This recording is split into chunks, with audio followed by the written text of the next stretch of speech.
Constitution has been broken because people want to do so. Under Jefferson's administration, the Louisiana was signed and purchased by Livingston and Monroe in Paris on April 30th, 1803 for $15 million. The U.S. really wanted it for the Mississippi River so that they could have access to the interior of North America. The U.S. doubled in size, and this was huge for them. Jefferson didn't really have the right to make this purchase, but he wanted it too much. In a similar situation, the Boston bombing marathon suspects were not handled well, and the Constitution was abused. News reporters reported the incidents and said a lot of things that were against the Constitution, and then did not allow them their amendment rights. From the War of 1812 to wars in 2020, they can be over nothing. Even in the early 1800s, they explained that wars can sometimes be necessary, but not always. Under Madison's administration, Francis Scott Key thinks that human life is too sacred and too much loss of life.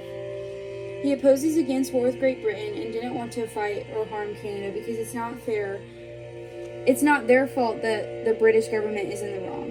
He thinks that war can be necessary, but fighting Canada is not. He thinks that peacefully resolving an issue would be more beneficial.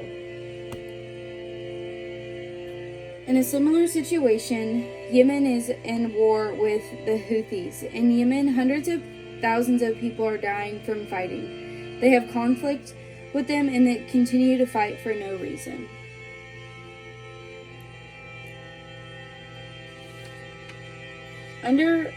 In 1790 and in 2018, Congress worked together to compromise on decisions that would better suit everyone. Under Washington's administration, the Assumption Plan Compromise, also known as the Compromise of 1790, war debt was around $54 million. That money was owed to foreign governments, banks, and U.S. citizens. Some states paid off their debts, where other states struggled to do so. Hamilton wanted the government to take care of the state debts, but Madison, on the other hand, said that that would be unfair to states who already paid off their debts.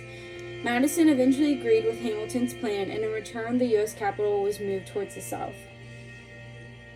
In a similar situation, the opioid bill shows Congress can still work together. The Support for Patients and Communities Act, signed by Trump, addressed the issue of so many people in the U.S. dying from prescription opioids.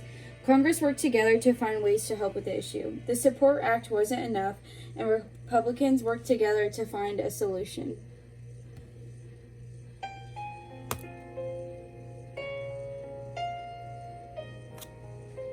Since the Sedition Act was passed in 1918, it has not been liked and is rarely used, even in 2019.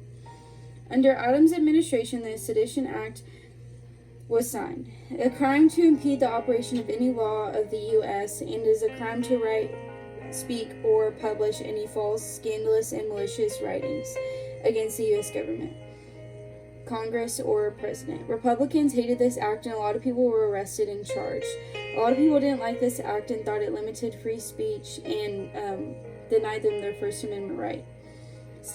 Some states even deemed the no force on this act. In a similar situation, Attorney General William Barr suggested charging violent protesters with sedition. William Barr wanted to charge protesters, but there was no evidence for the charges to go through, and again, people did not like this act.